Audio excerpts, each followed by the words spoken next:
जय हिंद। आज से अपने चैनल पे मैं एक नया सीरीज स्टार्ट कर रहा हूं जिसका नाम है 10 का दम। इसके माध्यम से मैं आपको 10 ऑब्जेक्टिव क्वेश्चन को सॉल्व करके डिस्क्राइब करके बताऊंगा, क्योंकि मैं देख रहा हूं कि जो वीडियो लेक्चर जो हो रहे हैं उसमें आप लोग बहुत अधिक समय तक धैर्य बना के नहीं रख पा रहे हैं।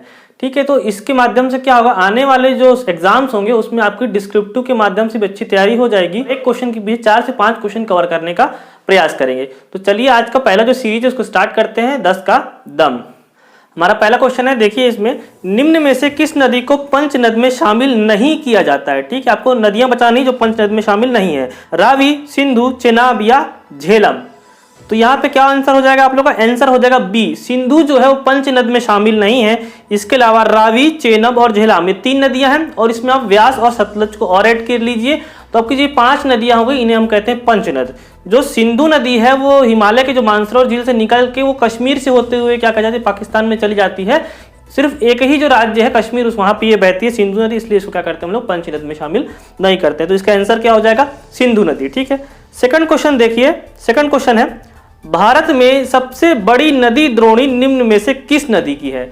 नदी द्रोणी के कहने का मतलब यह है कि जो नदी कितना एरिया को कवर करती है, उसकी सहायक नदियों के माध्यम से कितना जो उसका फैलाव क्षेत्र है। ठीक है, सिंधु, गंगा, ब्रह्मपुत्र, कृष्णा।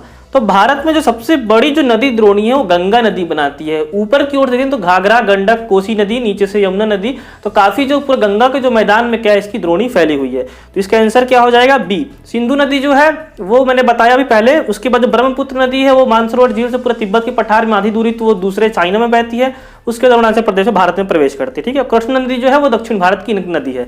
तो सबसे बड़ी जो नदी द्रोणी है वो किसकी हो जाएगी? गंगा नदी की हो जाएगी।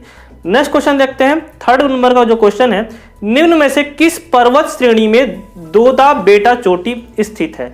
ऑप्शन ए है नीलगिरी, सेकंड है अन्नामलाई श्रेणी, थर्ड है कार्डम श्रेणी, चौथा है नल्लामलाई श्रेणी। तो आप लोग का आंसर क्या हो जाएगा? दोदा बेटा जो है चोटी वो नीलगिरी श्रेणी जो पर्वत श्रेणी है वो स्थित है, दक्षिण भारत में है। और ये जो दोदा बेटा है वो नीलगिरी जो चोटी पर स्थित है, तो दक्षिण भारत की ये दूसरी सर्वोच्च ऊंची चोटी है। ठीक है, अगर हम नल्लामलाई श्रेणी की बात करेंगे तो नल्लामलाई जो श्रेणी है वहां पे क्या स्थित है? अनैमुदी है। अनैमुदी जो चोटी है वो दक्षिण भारत की सबसे ऊंची चोटी है, तो वो कहाँ है? अन्नामलाई श्रेणी में। तो आप लोग कैसे याद रखिए, अन्नामलाई से अनैमुदी।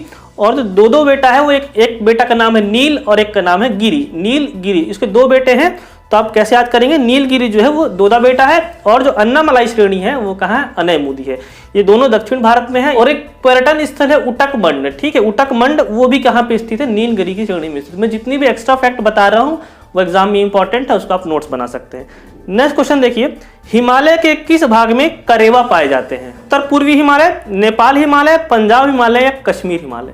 तो करेवा क्या होता है, जो इसका आंसर मैं बताता हूं पहले। जो करेवा है वो कश्मीर हिमालय में पाया जाता है। करेवा जो होता है वो वहां के झील किनारों जो नम भूमि होती है मिट्टी के ऊपर पाए जाते हैं। ठीक है, वो पतली सी परत प्रकार सी जम जाती है, उसके हम लोग क्या कहते हैं? करेवा कहते हैं। और जो जाफरान जो होता है वहां पे उसकी खेती होती है। और अभी हाल ही में शोध हुआ है, जो करेवा की जो वहां पे मिट्टी है, जो एरिया है, तो वहां पे लिग्नाइट के भी साक्ष्य मिले हैं। लिग्नाइट हमें वहां से प्राप्त हो सकता है। ठीक है, नेक्स्ट क्वेश्चन देखिए, भूटान के साथ भारत के किस राज्य की सीमा सबसे ज्यादा लंबी है? असम, सिक्किम, अरुणाचल प्रदेश और पश्चिम बंगाल। ये चारों राज्य आपको ऑप्शन में दिए गए, चारों क्या है? भूटान की सीमा को टच करते हैं।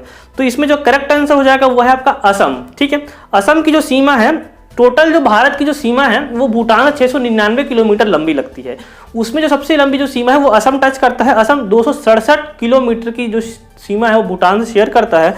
उसके बाद अरुणाचल प्रदेश 217 किलोमीटर, पश्चिम बंगाल 183 किलोमीटर और 32 किलोमीटर जो सीमा है वो सिक्किम शेयर करता है। पश्चिम बंगाल नीचे में है, लेकिन जो उसका पूंछ वाला जो निकला हुआ है वो जाके किसको किसको टच करता है? नेपाल को भी टच करता है एक तरफ, और दूसरी तरफ भूटान को भी टच करता है, ऊपर में सिक्किम को भी टच करता है। ये चीज का बिल्कुल ख्याल रखेंगे आप लोग। तो इसका राइट आंसर क्या हो जाएगा? असम। सर्वाधिक जो सीमा है भूटान के साथ, लंबी जो सीमा है वो कौन टच करता है? असम टच करता है। नेक्स्ट क्वेश्चन देखिए, भारत की स्थलीय सीमा कितने देशों से लगती है? भारत की स्थलीय सीमा कहां से स्टार्ट होगी? इधर गुजरात से लेकर के जो ऊपर वाला एरिया हम लोग घूम करके आएंगे इधर पूरा बांग्लादेश तक। ठीक है, तो ये पूरी स्थलीय सीमा ऊपर की, नीचे जो सीमा है जो घाट है, ईस्टर्न घाट और वेस्टर्न घाट, ये हमारी जलीय सीमा लगती है। तो जो ऊपर की जो सीमा है वो कितने देशों से लगती है? 6, 7, 8 या 9। ठीक है, तो इसका करेक्ट आंसर हो जाएगा बी, 7 देशों से लगती है। काउंटिंग करना स्टार्ट कीजिए। इधर से पश्चिम ये गुजरात की तरफ से काउंटिंग करना स्टार्ट करेंगे तो सबसे पहले पाकिस्तान आता है, उसके ऊपर अफगानिस्तान आता है, वो जम्मू कश्मीर में टच करता है, उसके बाद चाइना आता है, चाइना के बाद नीचे में नेपाल आएगा और आपका भूटान आएगा, भूटान के बाद म्यांमार आएगा और म्यांमार के बाद क्या आ जाएगा आपका बांग्लादेश आ जाएगा। तो कितने देश हो गए 7, पाकिस्तान, अफगानिस्तान, चीन, चीन के बाद नेपाल, भूटान, म्यांमार और बांग्लादेश। तो 7 सीमा जो लगती है वो जो 7 देशों के साथ हमारी सीमा लगती है स्थलीय सीमा। अगर आपको पूछा जाए कितने राज्यों जो है कितने राज्य जो टच करते हैं बाकी देशों के, तो कुल 17 राज्य जो भारत के हैं वो जो स्थलीय सीमा में अन्य देशों को टच करते हैं। तो 17 राज्य जो हैं राज्य टच करते हैं और 7 देशों के साथ हमारी क्या है सीमा लगती है। नेक्स्ट क्वेश्चन देखिए, क्षेत्रफल के मामले में निम्न में से कौन सा देश भारत से बड़ा नहीं है? भारत से बड़ा देश नहीं है। ऑप्शन है ऑस्ट्रेलिया, ब्राजील, कनाडा और इंडोनेशिया। तो इसका राइट आंसर देखिए, राइट आंसर क्या हो जाएगा आप लोग बताइए। ये काफी सिंपल क्वेश्चन है। तो इसका जो क्वेश्चन हो जाएगा वो है इंडोनेशिया, सॉरी इसका जो आंसर हो जाएगा वो है इंडोनेशिया। भारत जो है वो क्षेत्रफल के मामले में 7वां सबसे बड़ा देश है। इसके ऊपर जो सबसे बड़ा देश है वो रूस है, फिर कनाडा है, चीन है, अमेरिका है, ब्राजील है और ऑस्ट्रेलिया है। ठीक है, तो ब्राजील है और ऑस्ट्रेलिया, तो 6 बड़े देश हैं भारत से। नेक्स्ट क्वेश्चन देखिए, जलोढ़ मृदा के बारे में निम्नलिखित में से कौन सा कथन असत्य है? मतलब जलोढ़ जो मृदा है उसके असत्य कथन बताना है। जलोढ़ मृदा भारत के एक बड़े भूभाग पर पाई जाती है। तो जलोढ़ जो मृदा होती है वो जितनी भी नदियों के जो किनारे वाले भाग होते हैं वहां पे जलोढ़ मृदा पाई जाती है। ठीक है, तो पहला क्वेश्चन है जलोढ़ मृदा भारत के सबसे बड़े भूभाग पर पाई जाती है। बिल्कुल सत्य है कि जो भारत में जो सबसे ज्यादा मृदा पाई जाती है वो जलोढ़ मृदा है, अलुवियल सॉइल कहते हैं इसे। ठीक है, इंग्लिश में। यह मृदा काफी उपजाऊ होती है। ठीक है, नदियों किनारे पाई जाएगी, सिंचाई की अच्छी व्यवस्था होगी, थोड़ी सी क्ले की मात्रा भी रहती है, तो ये काफी अच्छी उपजाऊ होती है। गंगा के मैदान आप देख ही रहे, उत्तर प्रदेश, बिहार और ये पंजाब हरियाणा वाले क्षेत्र में कितना अन्न का उत्पादन होता है। इसमें नाइट्रोजन की कमी होती है और फास्फोरिक होती है।